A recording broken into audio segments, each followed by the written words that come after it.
Welcome to What's Hot in UAE, your go-to online magazine for all things cool in our cities. Whether you're a fan of massive concerts, exclusive sneaker drops, buzzing nightlife, the latest in crypto trends, or the latest in lifestyle, we've got you covered. From the hottest events to the coolest hidden gems, we bring you the inside scoop on everything happening in the scene. So, let's dive into some of what's happening this week right here on What's Hot in UAE. Let's get started. Okay, let's dive in. If you've spent, well, any time at all in the UAE, you know this vehicle. It's inescapable. Oh, absolutely. That constant, iconic shape. You know, the boxy one. Exactly. Lining the valet at Dubai Mall, cruising down Jumeirah Beach Road. We're heading out towards the dunes, yeah, every Thursday night, seems like.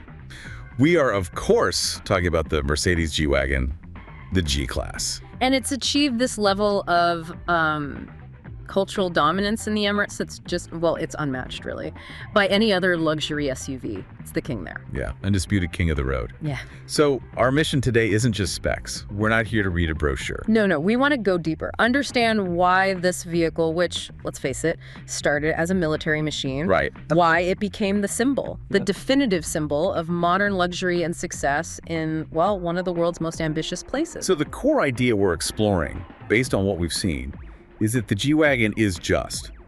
It's way more than transport. It's a statement. A landmark, even. A cultural touchstone. It's like a rolling testament to ambition, and that really mirrors the whole spirit of the UAE, doesn't it? That dynamic energy. It absolutely does. So we need to figure out, what's the magic formula? What's the alchemy here? Let's start with what it communicates. That cultural weight it carries, it's huge. Our sources, people we talk to, they say driving a G-Wagon there, it's not just getting from A to B. No, it's, I think one entrepreneur called it about the arrival. I like that. About the arrival, it sums it up. And what's fascinating is how it works visually. It just cuts through all the noise, you know, that presence. It communicates strength, success, Yeah.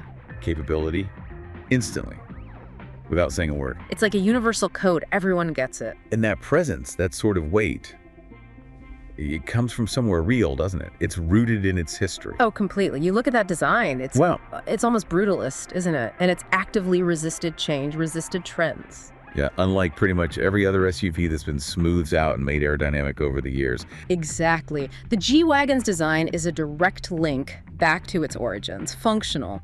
Developed in the 70s, not for luxury trips, but as a seriously tough military off-roader. Built to handle the absolute worst conditions imaginable. So when someone drives a brand new one off the lot today, even though it's packed with luxury, 500,000 dirhams worth, maybe more. they're still buying into that legacy, that durability, that toughness. It's baked right into the DNA. And in a region like the UAE, which really respects strength, power, reliability, Yeah. that military heritage gives it something extra. Authenticity, that's the word. An authenticity that other high-end SUVs, you know, the ones designed purely for tarmac, they just can't claim it. It feels earned. Earned. Yeah. And that status, it's just constantly reinforced, isn't it? Because you see them everywhere. The visibility is key.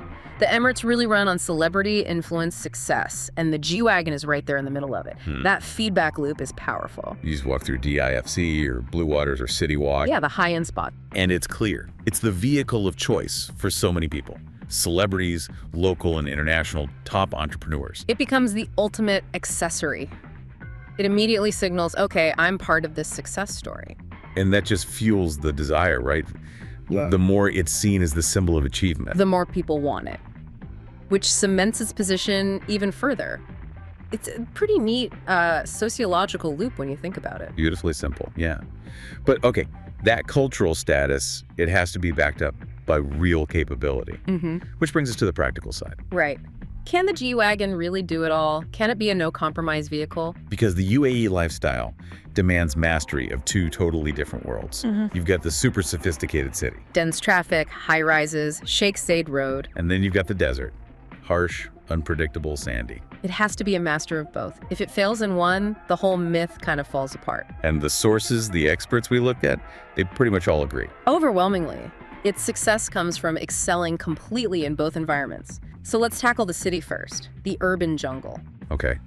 Because despite those tough military roots, the modern G-Class is actually surprisingly refined in town. Supremely comfortable, yeah. That high driving position, for example, it's not just for climbing rocks. No. It gives you fantastic visibility in that crazy Dubai traffic. Unparalleled, really. Crucial for confidence, for just navigating the congestion. And then you step inside. And it's a different world. Pure sanctuary. Yeah. Designed to just shut everything else out. You've got those big dual widescreen displays, the MBUX system, which is pretty intuitive. Yeah, it's not just a screen. It's like a proper command center. Seamless. And the materials, the leather, the wood finishes, top notch. Plus the sound system. Ah, yes, the Burmester surround sound. That's almost a necessity, isn't it? Sitting in traffic near the Burj Khalifa, you need that perfect escape. It's a genuine luxury requirement, not just a nice to have. Yeah. And the power delivery. Effortless, which you absolutely need for city driving there, merging onto Chic Side Road. You need that immediate punch, especially the AMG G63. That V8 just delivers instantly. So it gives you that sort of quiet, refined confidence, like a high-end limo. But with the presence of, I don't know, a very luxurious bank vault. Imposing. Okay, so it nails the city, handles the glass canyons of DIFC perfectly. But the real myth, the thing that justifies its status in a country that's mostly desert. Is its performance when the pavement ends? Yeah. How does this luxury box actually transform into a proper dune master? This is where the engineering truly shines. And, we checked with certified off-road instructors in the UAE. They confirm it. Its capability isn't just simulated with electronics. It's mechanical. Yeah. Based on real hardware. Professional grade stuff. Let's start with the foundation. You mentioned most high-end SUVs are built like cars. Right, unibody construction. Light, stiff for the road. The G-Wagon. It sticks with the old school, super tough approach. A ladder frame chassis. A separate frame. Like a proper truck. Exactly. Heavy duty. It provides immense strength, torsional rigidity when you're twisting over uneven ground, cresting a steep dune, crossing a wadi. You need that structure. Yeah. To stop things flexing or breaking. Absolutely. That integrity is vital for durability. But the real secret weapon, the thing that makes it almost unbeatable in soft sand. Has to be the diff locks, right? Those famous buttons on the dash. The 300% differential locks. Bingo. You see those 3 iconic buttons stacked vertically. That's what separates the G-Wagon from pretty much everything else in the luxury game. Okay, simplify this for me. If I'm in another expensive SUV, maybe not a G-Wagon, and I hit a sharp dune crest, run wheel lifts off, loses grip, starts spinning. You'll probably stop. Yeah. In a typical setup, power takes the easy way out. The spinning wheel gets all the torque, and the wheels with grip just sit there. Power goes nowhere useful. So how do these 3 buttons defeat that basic physics? Okay, so the driver presses them in sequence, usually center first, then rear, then the front diff lock. Right. When all 3 are engaged, they mechanically force all 4 wheels to turn at the exact same speed. Doesn't matter if one wheel's in the air or on ice. So even if only one wheel has grip. It gets the power it needs to pull you through. Maximum traction all the time. That is phenomenal. So suddenly, deep, soft sand, or getting cross-axled on a steep bit, it's manageable. It's military-grade thinking applied to weekend fun. Yeah. And then you combine that mechanical grip With the gearing. with the low-range gearing. Yeah. Yep. Engaging low range acts like a multiplier for the engine's torque. Huge increase. You get slow, controlled, but incredibly powerful progress. Exactly. Perfect for crawling up the steepest dunes without just digging yourself in. That dual capability, city refinement, desert dominance, that's the cornerstone. Okay, so I've got the tech, the capability, the cultural status. Yeah. But the market is crowded. High-end SUVs everywhere. British luxury, Italian speed. So how does the G-Wagon actually stack up against key rivals? We need to look at what UAE buyers really care about. Status, desirability, city comfort, brand prestige. Let's start with the big one, the Range Rover. Always seen as a direct competitor. It is, and it's really a battle of philosophies, isn't it, and aesthetics. The Range Rover offers that serene, almost cloud-like comfort. Smooth, refined. Very polished, understated British elegance. Whereas the G-Wagon is, well, it's an unapologetic, assertive box, power and presence. And technically, how do they differ off-road?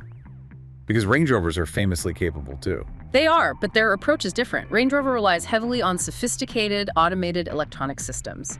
Terrain response. You turn a dial for sand, mud, rocks. And the computer figures out the power distribution, manages the electronic diffs. It's very clever, very seamless. While the G-Wagon? Relies on those driver-engaged mechanical locks we talked about. It puts the control and the responsibility more in the driver's hands. So it's like the G-Wagon says, I'm tough because I'm built tough, and you need to know how to use me. Well, the Range Rover says, I'm capable because my brain is smarter. That's a good way to put it, yeah. In the UAE perception, the Range Rover is maybe more understated sophistication. The G-Wagon is aggressive, undeniable power and status. Different flavors for that same wealthy demographic. Okay, now let's climb higher. Pure opulence. The Bentley Bentayga. Now the conversation shifts again. Less about hardcore off-roading, more about sheer luxury and speed. The Bentayga is basically a private jet on wheels, right? Pretty much. The interior is just, it's another level. Handcrafted everything. Deep pile carpets. The most exquisite leather and wood veneers. Unmatched high-speed comfort for those long drives, say Dubai to Abu Dhabi or further. And endless customization. Things the G-Wagon just doesn't really aim for in the same way. So Bentayga clearly wins on pure bespoke opulence. But what about capability? Does it pretend to be tough? It's surprisingly capable off-road for what it is, but it's not built for the kind of extreme terrain the G-Wagon eats for breakfast. The chassis, the suspension, it's different. So the choice really boils down to your weekend plans. Exactly. Is it a smooth drive to a 5-star resort? Or is it about conquering the biggest dune you can find in Liwa? G-Wagon, the luxury tank. Bentayga, the rolling palace. Nicely put. Now, let's get real about ownership. We talk about it as a lifestyle investment, but let's be honest. V8 engines are thirsty. Servicing these complex machines must be expensive. Premium specialized servicing, yeah. The costs are definitely substantial. So how can it possibly be seen as a financially sound choice? That sounds like marketing spin. You'd think so, but this is where the sources were really clear. Yes, running costs are high. Fuel, insurance, maintenance, it adds up. Wow. But it's offset massively by one critical factor: phenomenal resale value. Explain that. How good is it? It's incredible. Because the demand is so high, so consistent, and because it's just such an icon, a well-maintained G-Class holds its value better than almost any other luxury SUV out there, especially the G63. So people are willing to pay top dollar even for a used one? Absolutely. Partly because getting a brand new one often involves a long waiting list, sometimes over a year. That scarcity keeps used prices really strong. Wow. So the depreciation, which is usually the biggest killer with luxury cars, is minimal. Much, much lower than you'd expect. So when you factor that in, the actual total cost of ownership over, say, 3 or 5 years becomes much more palatable than that initial big price tag suggests. It genuinely holds its own as an asset. It really is an investment then, not just in lifestyle, but financially too, in a way. In a very real way, and that premium position is reflected right from the start. The base model, if you can call it that. The Mercedes-Benz G500. Right. That starts around, what, 650,000 AED, give or take? Still offers all that classic G-Class capability and luxury. But based on what we see on the roads in those high-end areas we mentioned, I feel like most people go for the top dog. They absolutely do. For the full fat G-Wagon experience, you want the maximum performance, you want that iconic V8 sound from the side pipes. That rumble is unmistakable. And you want the ultimate status symbol. That means the AMG G63. And that starts where? Significantly higher. Yeah, you're looking at around 850,000 to 900,000 AED to start. But it delivers that blistering acceleration, 0-100 kilometers in about 4.5 seconds. It's the ultimate blend. Status, speed, toughness. Okay, let's wrap this up, bring it all together. The final takeaway here. The G-Wagon's dominance isn't just one thing. No, it's a convergence, a perfect storm, really. You've got that timeless design, which is rooted in real, authentic, military-grade toughness. Check. Then you layer on modern luxury and tech that absolutely meets the super high standards of the region. Check.